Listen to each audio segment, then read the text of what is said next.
இன்று புற்றுக்குள் இருந்து வெளியில் வந்திருக்கிறேன்.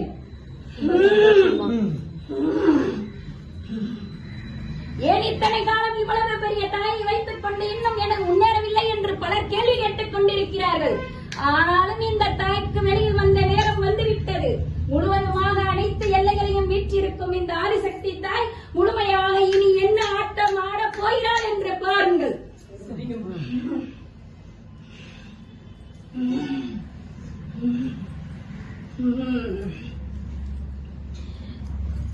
கொஞ்சம் தண்ணி எடுத்தா சொம்பள தண்ணி எடுத்துட்டு வா. கவலைப்பட வேண்டிய அவசியம் இல்லை. இந்த ஆதிசக்தி தாய் என்றும் உங்களுக்கு துணைக்கு நிற்பாலே தவிர எந்த குறையும் இல்லை. அனைவரும் என்னை முழுமையாக வணங்கிக் கொண்டிருக்கும் அனைவருக்கும் இந்த தாய் என்றும் துணைக்கு இருப்பால் கவலை வேண்டாம். சரியா? முடித்துக் கொடுக்கவில்லை என்ற கவலை உங்களுக்கு வேண்டாம். நீ உடனே இந்த தாய் முடித்துக் கொடுத்து எந்த எல்லையில் அமரப் போகிறாள் என்று பார். இந்த எல்லையில் தான் அமர்ந்திருக்கிறாள். இருந்தாலும் முழுவதுமாக எனக்கான எல்லையை என்னுடைய கோவிந்தன் இருக்கும் எல்லையில் தான் அமைத்து அமரப் போகிறேன். இனி விளையாட்டு எந்த நேரத்திலும் கிடையாது. யார் தவறு செய்தாலும் உடனே அடிச்சு தூக்க பாருங்க.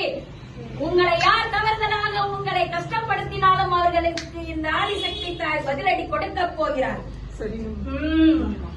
பொறுமையாக உட்கார்ந்திருப்பவன் தானே என்ன செய்ய போகிறாள் என்று அனைவரும் என்னை விளையாட்டாக நினைத்துக் கொண்டிருக்கிறார்கள்.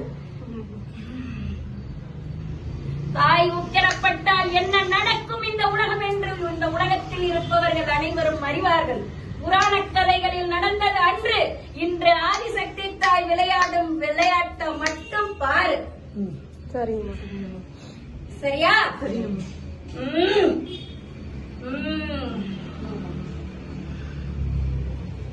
பூ கொஞ்சம் போடு.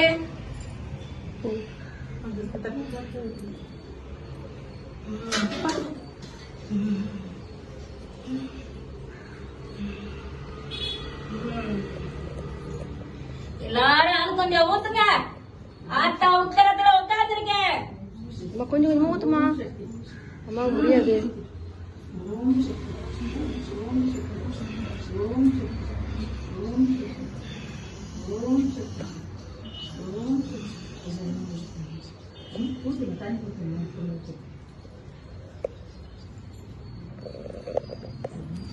தண்ணி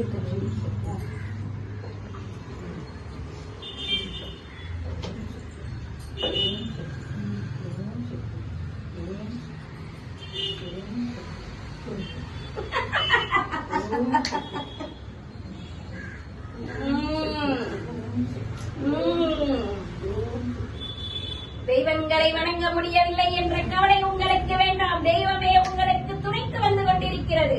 உண்மையாக உட்கார்ந்திருக்கும் இந்த ஆதிசக்தி தாய்க்கு நீங்கள் அனைவரும் அபிஷேகம் செய்து என்னை சாந்தப்படுத்தி இருக்கிறீர்கள். அதனால் உங்களுக்கு எந்த குறையும் இல்லை. அடுத்த வருடம் இதே ஆடி பூஜை வரும் சமயத்தில் உங்கள் அனைவருக்கான கஷ்டங்களும் நீங்கி சந்தோஷத்துடன் வருவீர்கள். இது ஆதிசக்தி அம்மா உங்களுக்கு கொடுக்கிற வாக்கு. சரியா? என்னுடைய குழந்தை இன்னும் அவளுக்கு திருமணம் நடக்கவில்லையே என்று புலம்பிக் கொண்டிருக்கிறார். அவளை நான் வச்சு செய்யண்டி.